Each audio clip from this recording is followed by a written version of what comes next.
Olá, pessoal!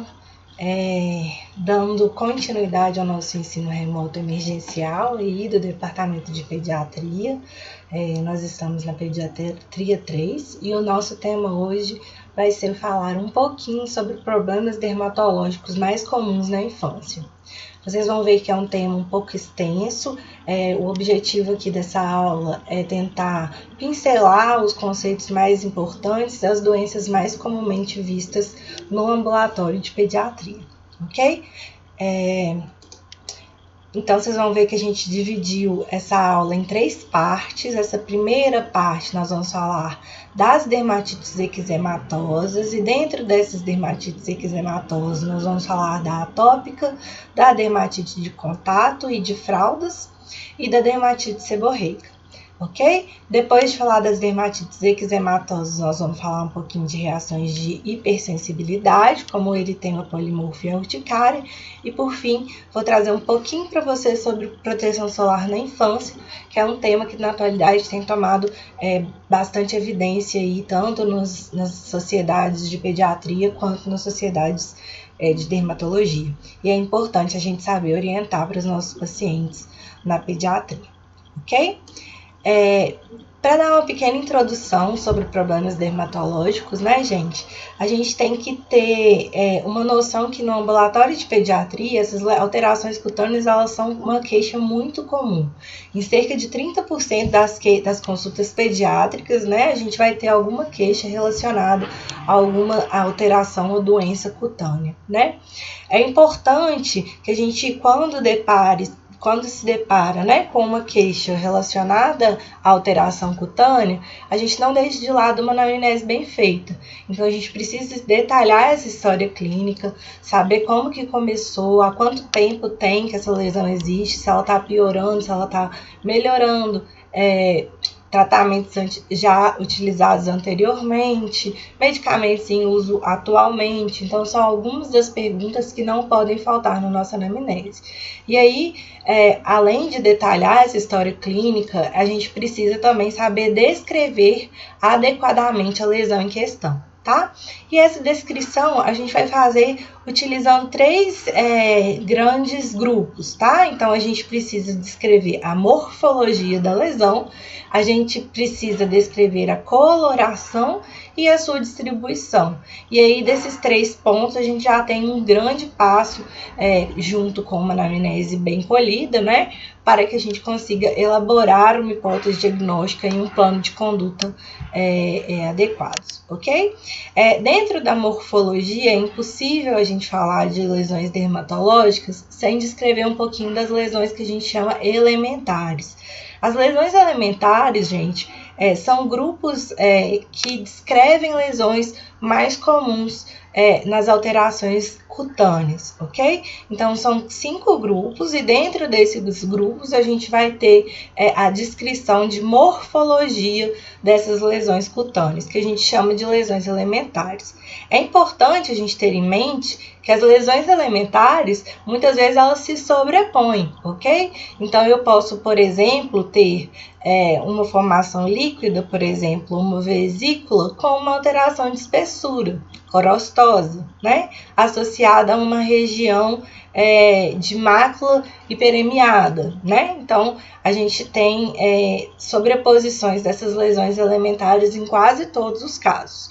Mas as lesões elementares, elas são o nosso primeiro passo para descrever, então, a morfologia daquela alteração cutânea que a gente está trazendo, ou que a gente está observando no nosso paciente, né? Então, o primeiro grupo seriam as manchas ou as máculas, que são modificações apenas de cor, sem alteração de relevo, ok? Aqui a gente tem uma mácula para vocês exemplificarem. Então, a gente tem a alteração da cor, sem alterar o relevo da pele, ok? As formações sólidas, elas já podem ou não ser circunscritas, né? E tem obrigatoriamente essa alteração de relevo em sua formação. Então, por exemplo, os nódulos são formações sólidas, né? Os cistos, às vezes, a gente descreve como uma formação sólida, porque nem sempre a gente sabe que o conteúdo dentro é líquido. ok? Às vezes a gente palpa um cisto e não tem certeza só pela palpação ali se é um cisto ou se é um nódulo, né? Às vezes precisa de um exame complementar, ok? Outras alterações sólidas são as pápulas, ok? E as placas, que em geral também vêm com alteração de cor, mas a gente observa que tem uma alteração de relevo associada, muito associada, né? Então, por isso são formações sólidas. As formações líquidas, então, a gente tem uma cavidade contendo um conteúdo líquido. Esse conteúdo, quando ele é claro, trata-se de uma vesícula, e quando ele é purulento, né, compus, trata-se de uma pústula, ok?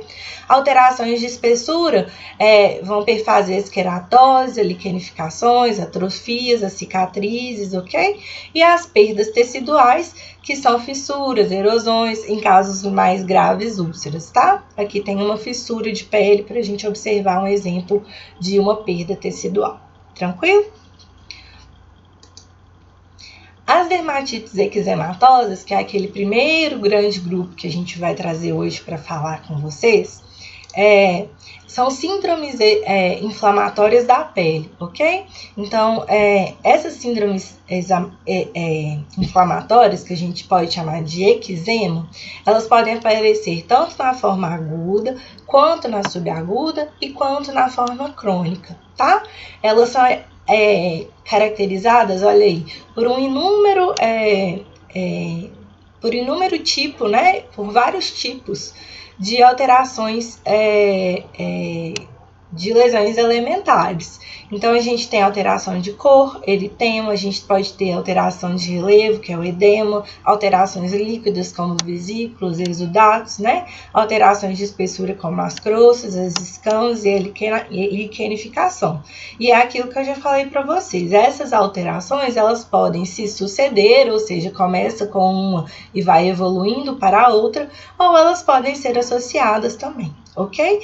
No eczema, pessoal, a gente vai ver o prurido como um sintoma constante, mas obviamente que o prurido, né, ele é uma queixa que ela é uma queixa subjetiva, então a intensidade desse prurido é variável de acordo com cada paciente. E dentro das dermatites eczematosas, nós vamos falar da mais que a gente vê com maior relevância no ambulatório da pediatria, né? E que, portanto, a gente tem que dar muita atenção, que é a dermatite atópica. Por que a gente vê muito? Ela tem uma prevalência que tem um caráter crescente e a gente está vendo muito mais dermatite atópica. Porque com o passar do tempo, os conhecimentos eles se uniram e a gente descobriu que a dermatite atópica ela faz parte do que a gente chama de tríade atópica, que está presente nos pacientes com asma e com rinite. Então, essas três coisas, dermatite atópica, asma e rinite, são três entidades que podem existir juntas no mesmo paciente, né?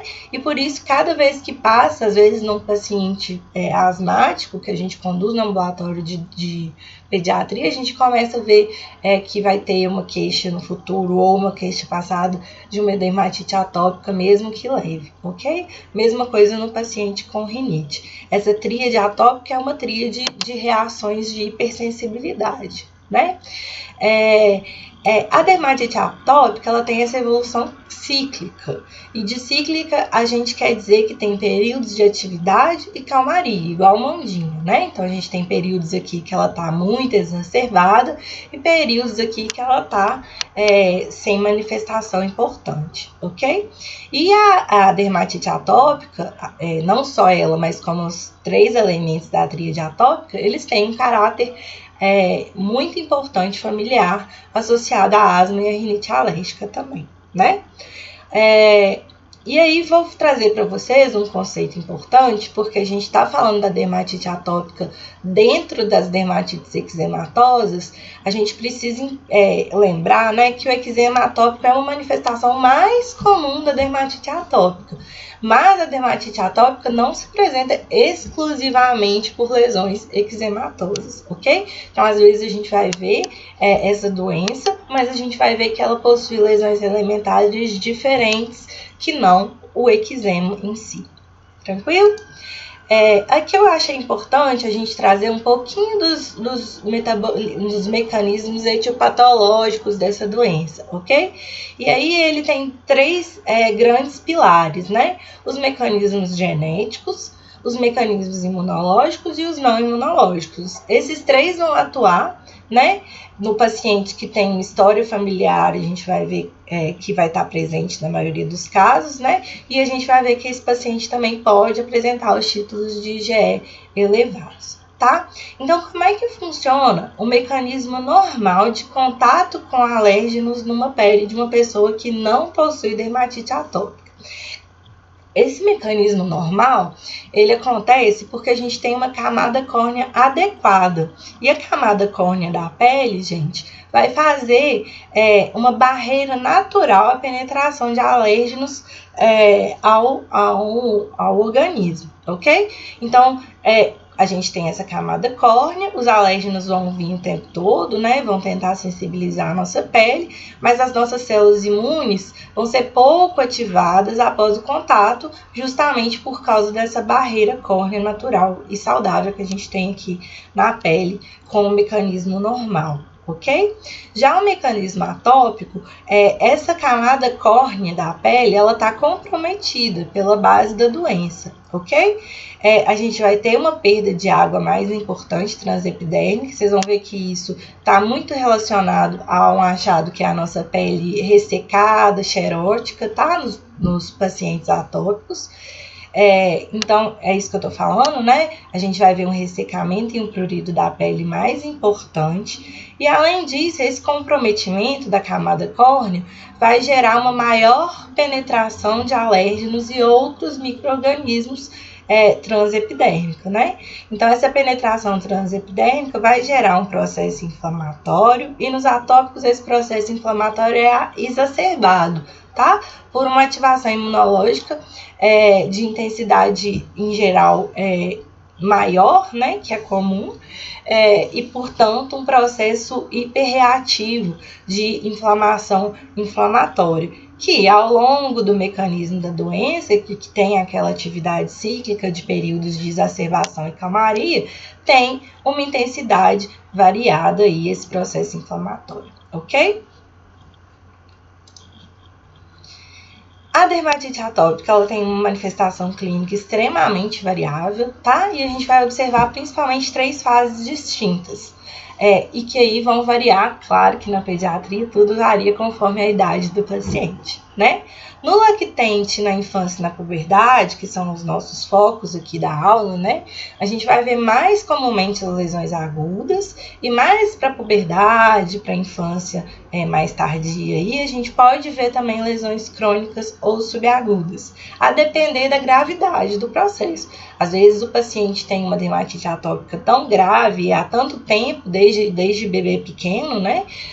Que a gente pode ver algumas lesões crônicas de liquenificação e etc. já no paciente menor também, não impede, ok? E na fase adulta, claro, a gente vai ver mais classicamente as lesões crônicas e com alguns surtos agudos, ok?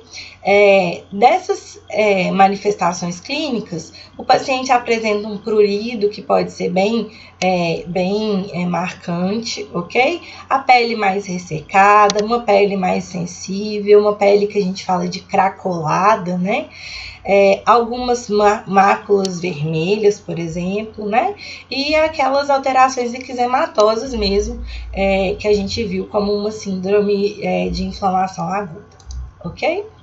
Então, só destrinchando um pouquinho então essas 3 fases, no lactente, além de ter, em geral, né, mais comumente as lesões agudas, a gente vai ver que elas são predominantemente no segmento cefálico, nas regiões bucinadoras, que são as bochechas do paciente, né? Também pode afetar couro cabeludo. E no lactente a gente vai ver as superfícies extensoras, então cotovelos e joelhos como áreas mais afetadas. E desde bebezinho já vai ter essa pele mais ressecada que a gente chama de xerose, ok? Na infância e na puberdade, em vez de ser nas superfícies extensoras, a gente vai passar a observar as lesões nas superfícies flexoras. Então, a gente vai ver dobra poplítea acometida, né? Quer dizer, dobra cubital acometida, fossa poplítea acometida, né?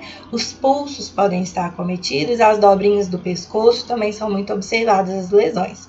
E aqui na infância e na puberdade, a depender da gravidade do caso clínico, né? A gente já pode ter liquenificação, resultante de coçadura constante, quer dizer, lesões mais crônicas associadas àquele processo inflamatório, ok?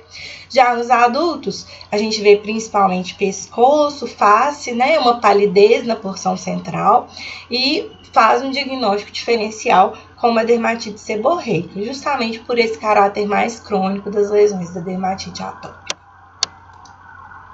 Aqui algumas imagens para a gente ver, né? Então, a gente tem aqui, ó, placas de base eritematosa, com algumas lesões descamativas, ok? Mesma coisa, então a gente tem mudança de coloração, a gente tem mudança de espessura, né? A gente tem, às vezes, fissuras, ok? Podem ser observadas também. Olha aqui no bebezinho pequeno, né? Nas crianças maiores, aquele acometimento que a gente falou, principalmente das faces flexoras, né? Então, aqui a fossa poplítea, a fossa cubital, ok? Nos pulsos, tá? E aí, sempre lembrar, placas vermelhas, uma pele mais seca e essas lesões que são, às vezes, por rompimento da barreira da pele devido ao prurido intenso. E aí, alguns alertas sobre a dermatite atópica, ok, pessoal? Então, a gente tem nesse paciente um risco aumentado de lesões oftalmológicas, como ceratocônia, ceratoconjuntivite, catarata subescapular. Esses pacientes têm esse prurido ocular nas lesões periorbitais intensas, né? Então, a gente tem que levar esse paciente para ser avaliado pela oftalmologia com, às vezes, períodos mais frequentes do que o comum, né? E a gente tem no paciente uma incidência elevada de infecções bacterianas secundárias e como micro-organismo mais comum, micro-organismo que coloniza a nossa pele, que é o Staphylococcus aureus, ok? Então, o paciente coça, rompe a barreira natural da pele, né? Então, ele faz lesões mesmo. Além desse comprometimento imunológico que ele já tem pela condição de base dele, os micro-organismos que estão ali vão lá e fazem uma infecção da pele, podendo se manifestar como um impetigo, por exemplo, que a gente vai ver numa próxima aula, ok? Então, a incidência das infecções bacterianas secundárias à dermatite atópica, ela é mais elevada. As bases terapêuticas, elas são muito de confiança entre médico, família e criança, né? Para a gente conseguir estabelecer um resultado melhor. Por quê? A gente precisa explicar francamente para essa família que é uma doença que ela não tem cura, né? Ela tem um controle adequado. Então, a gente tem sempre que enfatizar essa natureza crônica, porque a expectativa, às vezes, da família que a gente controle 100% dos sintomas é muito alta. E nem sempre a gente vai conseguir, né? A gente precisa controlar, e esse controle vai muito associado principalmente a fatores agravantes, tá? Então, a gente controlando fatores agravantes, a gente tem uma tendência a conseguir controlar as lesões da dermatite atópica. Tá? É claro que a gente não pode chegar impondo medidas drásticas, porque essa confiança com a família, né, ela precisa ser estabelecida, esse vínculo para a família seguir as nossas orientações. E a gente tem que compartilhar responsabilidades. Então, não é função só da mãe, só do pai, mas muitas vezes também é função da criança maior que já tem condição de ter esse entendimento sobre o processo da doença, ok? Então, a gente sempre orienta um banho mais frio, se não gelado, e poucos banhos ao dia, tá? A preferência é um banho ao dia, com a água mais fria possível. As loções de hidratação de pele são fundamentais nas lesões, né? Então a gente tem que hidratar a pele várias vezes ao dia, 3 a 4 vezes ao dia, não só associado ao banho, né? Ao longo do dia tem que hidratar bem essa pele. As roupas têm que ser o mais leves possíveis, evitar alimentos que podem ter potencial, né, de alergogênico alto, então esse paciente tem que comer comidas mais saudáveis, até para tentar manter o sistema imunológico mais ou menos controlado, umidificação dos ambientes que o paciente vai ficar e, claro, temos algumas formas que elas vão necessitar do uso de corticosteroides para fazer um controle aí dos sintomas, ok? E sempre lembrar que as formas graves e refratárias, elas vão ter que ser encaminhadas para o dermatologista e muitas vezes não apenas esses fatores de controle de agravantes aqui, mas também o uso de imunossupressores pode ser necessário, que não só os corticosteroides, ok? Agora, continuando nas síndromes eczematosas, vamos passar por uma outra classe, que é a dermatite de contato. A dermatite de contato, gente, a base dela é o contato com o agente externo, gerando um dano tecidual que vai gerar as lesões eczematosas. Essas lesões, elas podem ter origem como uma irritação primária ou uma sensibilização alérgica mesmo, ok? Aqui como exemplo, a gente as crianças estão brincando muito com esses slimes agora, né, que elas chamam, e aí a gente vê as lesões na mãozinha, ó, de dermatite de contato. Vejam como realmente são lesões eczematosas, né? A gente tem algumas placas eritematosas, descamativas, ok? Prurido de intensidade variável pode estar presente também, tá? Então, é um exemplo aí, um agente externo causando dano tecidual e uma dermatite eczematosa. Por irritação primária, a gente tem as lesões imediatas após o contato repetido com a substância causadora. Então, nem sempre vai ser uma dermatite imediatamente causada, tá? O eczema, em geral, na dermatite de contato, ele vai estar restrito à área de contato com aquela substância.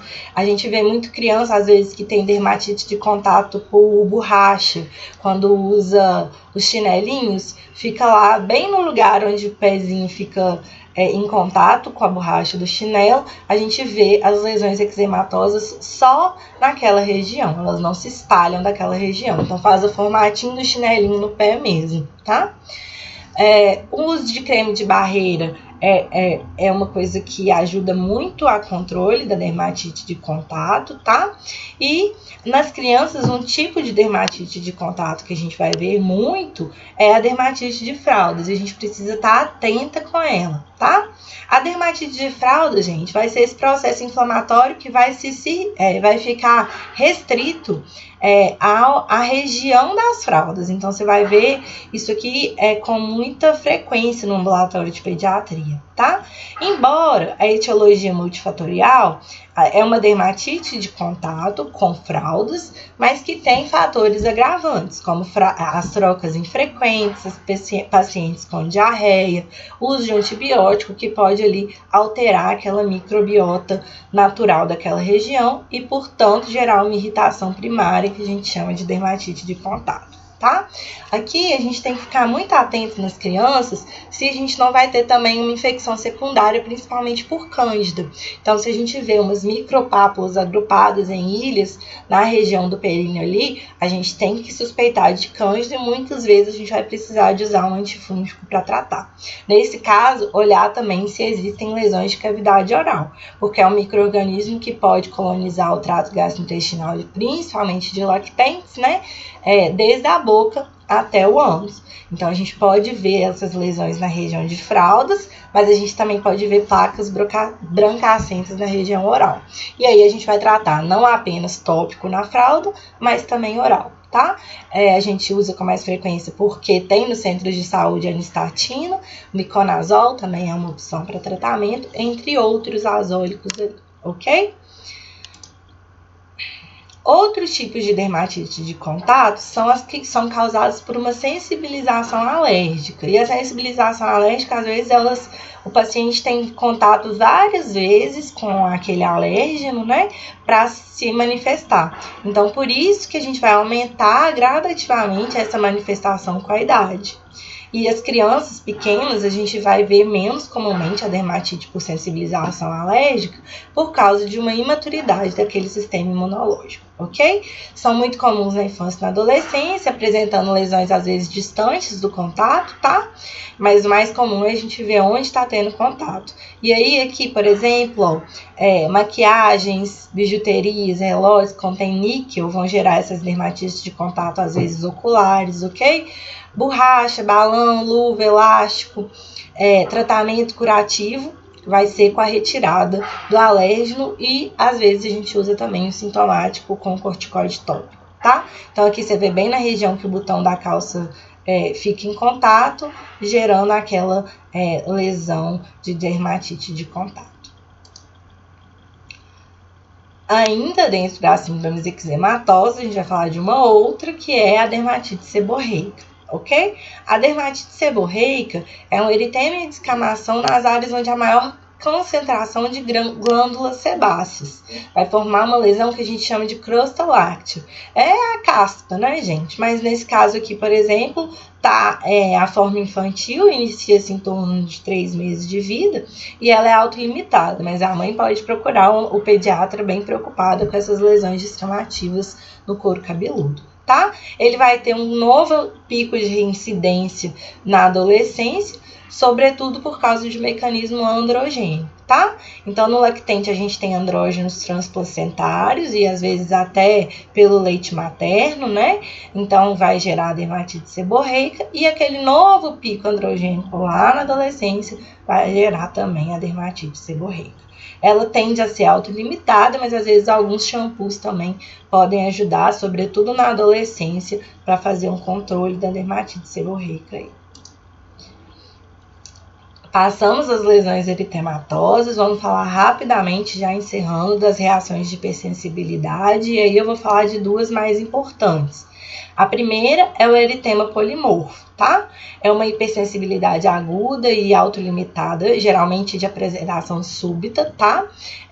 Na maioria das vezes é causada pelo herpes vírus do tipo Omni, e a herpes simples ela pode ou não anteceder os sintomas, e está associada com a lesão cutânea eritematosa que a gente vai ver, tá?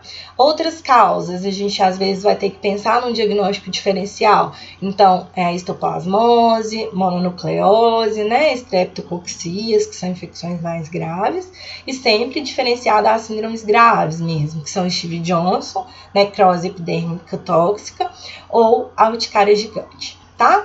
A dermatite o eritema polimorfo, gente, a gente vai ver que tem um eritema periférico, então uma placa avermelhada periférica, com uma zona edematosa intermediária, e o centro, olha, ele tem uma outra coloração, que a gente pode chamar de purpúrica, tá vendo que é um pouquinho mais arroxeado? E esse centro ele pode ser crostoso, ou vesiculoso, ou descamativo, tá? Então, resumindo, é uma reação de hipersensibilidade, na maioria das vezes causada por um vírus, tem alguns diagnósticos diferenciais muito importantes, e lembrar, os pródromos em geral estão ausentes, o prurido e o ardor podem acompanhar o quadro, tá? E pode ter sintomas sistêmicos numa menor frequência, como febre e artralgia. E a gente vai tratar apenas sintomático. Por ser uma infecção viral, a gente vai considerar ela possivelmente autolimitada, ok? E aí, outra reação de hipersensibilidade, que é a urticária, né? A urticária, ela vai se manifestar com as pápulas eritematosas, com edema. Esse edema pode ser um edema que a gente chama de tenso, endurado, né? Da epiderme também, envolvendo inclusive a derme. E são altamente pruriginosas, com formas e tamanhos variáveis e geralmente de aparecimento súbito, né? Após exposição a algum alérgeno, sobretudo a um alérgeno sistêmico, né? se ele se estender à derme profunda e ao tecido subcutâneo, a gente pode observar o angedema, que aí já é um acometimento de um tecido linfático, então a gente já vai ter acometimento de 2 tecidos, a pele e o tecido linfático, então a gente já considera anafilaxia, podendo evoluir com muita rapidez para um choque anafilático. Então esses pacientes eles precisam ser abordados no pronto atendimento de maneira mais rápida possível, tá? E aí a detecção da causa eu costumo dizer que é um trabalhinho que a gente faz às vezes de detetive mesmo. Depende muito da anamnese, muito da história que a mãe conta, de fazer um recordatório do que essa criança teve contato, o que ela comeu naquele dia, para a gente conseguir pensar qual o possível mecanismo alergênico. E isso às vezes é muito mais importante do que um teste alérgico em si, ok? Para finalizar, vamos falar muito rápido sobre proteção solar na infância. Quero que vocês leiam mais sobre isso depois, no material que a gente já indicou, tá? Os estudos mais recentes, eles mostraram que as queimaduras solares em crianças menores de 10 anos são fatores de risco para desenvolvimento do melanoma lá na frente. Então, isso alertou a gente para a necessidade de iniciar a proteção solar mais precoce possível na infância, ok? As crianças, né, obviamente, com pele, olhos e cabelos mais claros, por não terem aquela proteção da melanina, são mais suscetíveis ao desenvolvimento do câncer de pele. Então, nessas crianças branquelinhas, a gente tem que estar de olho na proteção solar, tá? E lembrar, atualmente a gente não tem protetor solar seguro para o uso em crianças de menos de 6 meses. E aí vocês vão me perguntar, o que a gente vai usar nessas crianças, Laís? A gente vai adotar as demais formas de proteção, né? Então a criança tem que ficar no guarda-sol, evitar atividades ao ar livre antes das 10 da manhã entre as 10 da manhã e as 4 da tarde, né, que é aquela incidência maior de raios ultravioleta, ok? Ela tem que usar óculos, boné, sombrinha, né? As roupinhas, hoje em dia a gente já tem roupas com fator de proteção solar. Então, a criança de menor que 6 meses, ela vai receber essas orientações e, claro, a gente vai sempre orientar a família a evitar deixar essa criança exposta por períodos prolongados diretamente na luz solar, ok? Para todas as crianças acima de 6 meses, o filtro protetor solar igual ou superior a 15, ele já vai fornecer uma proteção de cerca de 97%. E aí a gente tem as orientações que todo mundo deveria saber, né? Aplicar 30 minutos antes da exposição do sol e reaplicar sempre a cada 2 horas ou antes, se a criança tiver muito tempo dentro da água, nadando ou com uma sudorese excessiva, a gente tem que reaplicar o tempo todo essa proteção solar, ok? Isso aí baseado nos estudos novos, de que as queimaduras antes dos 10 anos constituem lá o fator de risco lá na frente para desenvolvimento do melanoma. Ok, pessoal? Espero que tenham aproveitado a aula. Se cuidem, fiquem em casa. Beijo, morrendo de saudades.